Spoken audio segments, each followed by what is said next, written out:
Long time ago, in a galaxy not so far away, there was a monetary system in which the value of US dollar was backed by gold. To be more precise, 1 troy ounce of pure gold was equal $35, and one could exchange dollar for gold at that rate. Other countries fixed their currencies to US dollar, thereby indirectly also linking their value to gold. This system was conceived in Bretton Woods in 1944, and although it had its limitations, overall it was awesome. It was sound and it was reasonable. I mean, using precious and rare metal like gold as the anchor for the value of currency kind of makes sense if you want to ensure that your currency really is worth something, right? In such a system, you cannot create additional money unless you ensure you have incremental gold reserves. Without these additional reserves, your currency would depreciate rapidly and could quickly become worthless. That notion reinforces the trust in the currency and its purchasing power. However, things changed in 1971 when US President Richard Nixon suspended the convertibility of US dollar to gold to prevent foreign countries from draining gold reserves of the US. This suspension was supposed to be temporary, but it wasn't. The Bretton Woods system effectively was decommissioned just a few years later. And now we have US dollar, which is neither backed by gold nor by anything else of value. Yet, it is still used in international trade as the default currency, and arguably its pivotal role in the global economy is secured by nothing else than by the US warfare.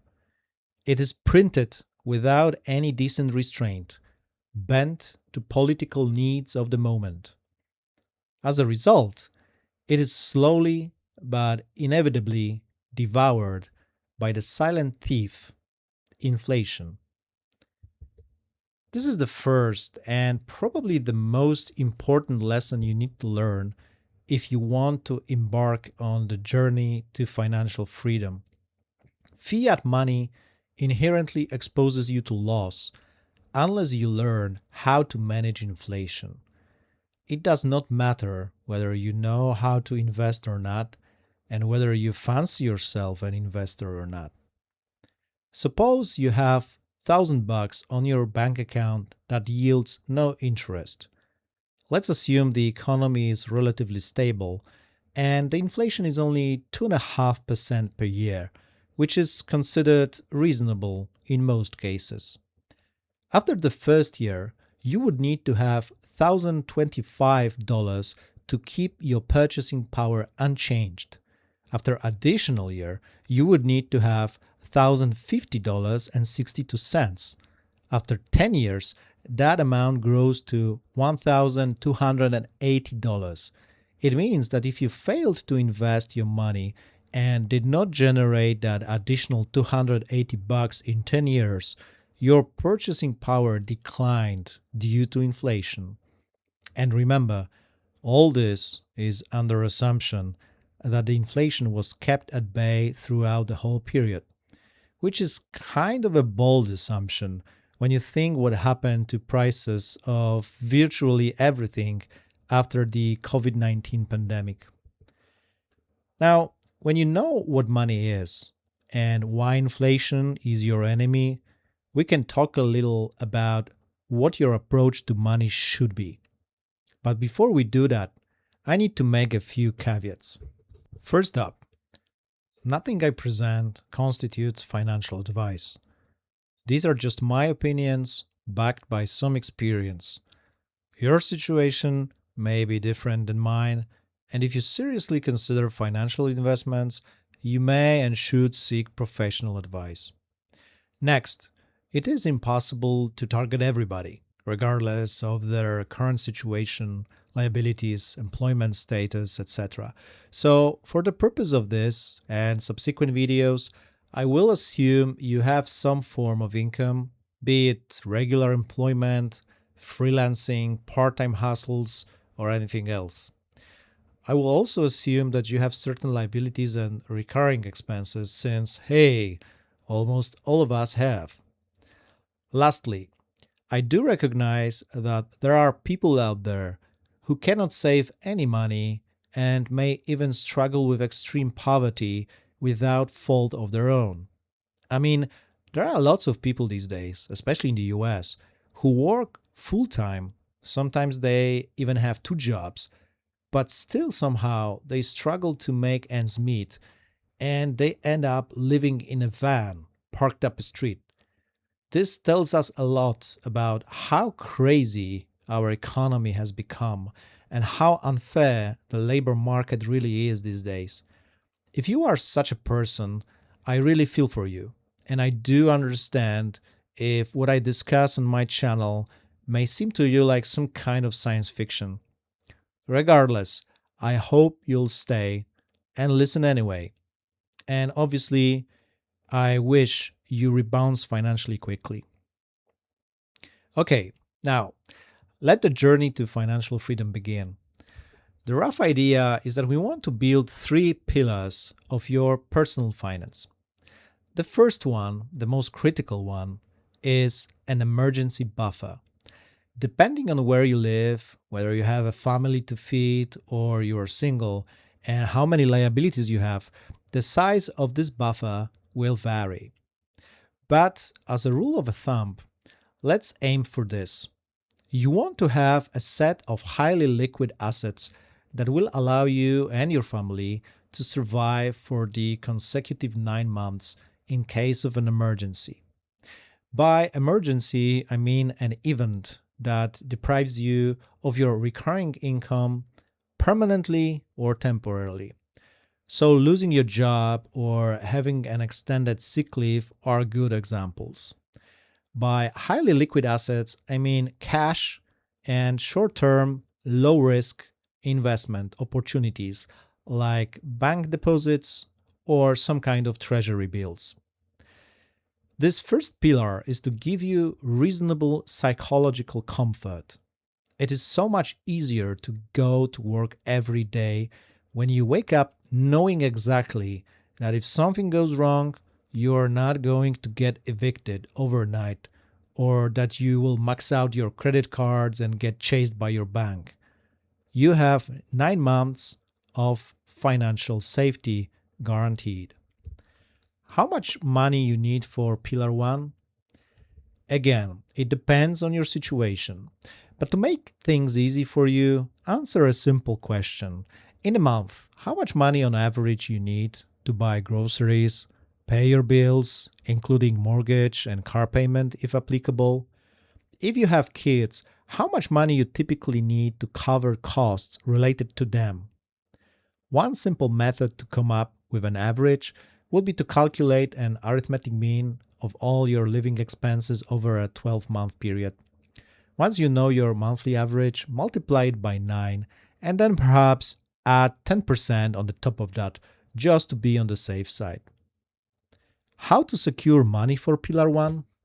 The starting point is making a very precise list of all your income and expenses. Be diligent, don't hide anything. Take a pen and a piece of paper, or simply open an empty spreadsheet and list everything that comes within a single month. Don't forget even the smallest items. Then the next step is to label every item. There are only two labels: essential and optional. Essential costs are these that you simply need to incur. Otherwise, you may face adverse consequences. So obviously you need to pay for food because, well, you don't want to starve yourself and your family. And you need to pay your mortgage, otherwise the bank will take over your apartment. You get the point, right? Now, the optional costs are basically everything that is not essential. As simple as that. So, something nice to have, but it's fine if you carve it out from your budget entirely.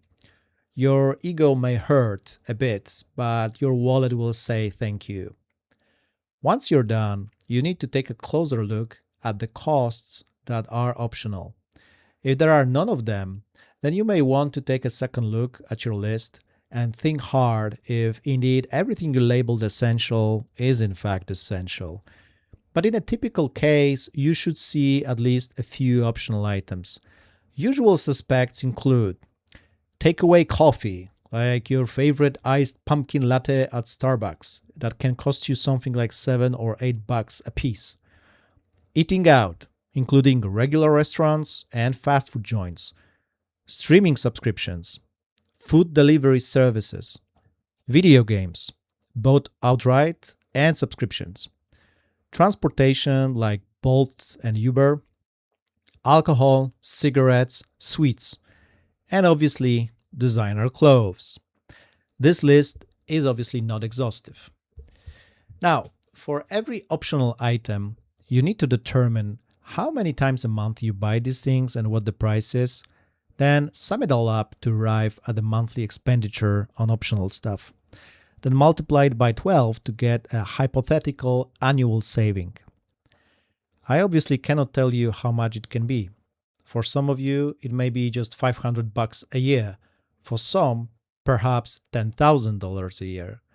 Whatever the amount it is, this is your starting point.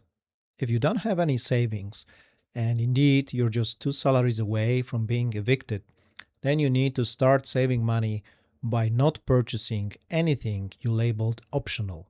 As simple as that. That saved amount may not be enough though. What then? Well, we will talk about side hustles and ways to improve your base income in subsequent videos, but for now, let's stick to the basics.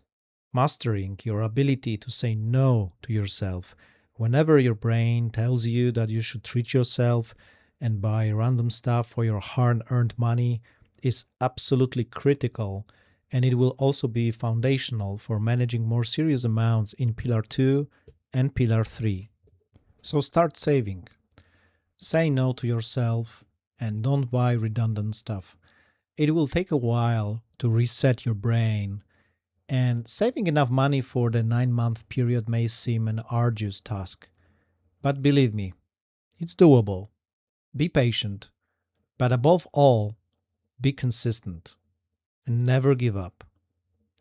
In the next videos, we will talk about freeing more cash for Pillar 1, and then I'll tell you about what comes next once you have filled up your Pillar 1 bucket with required amount of cash, namely the construction of 2 additional pillars, which are much more fun.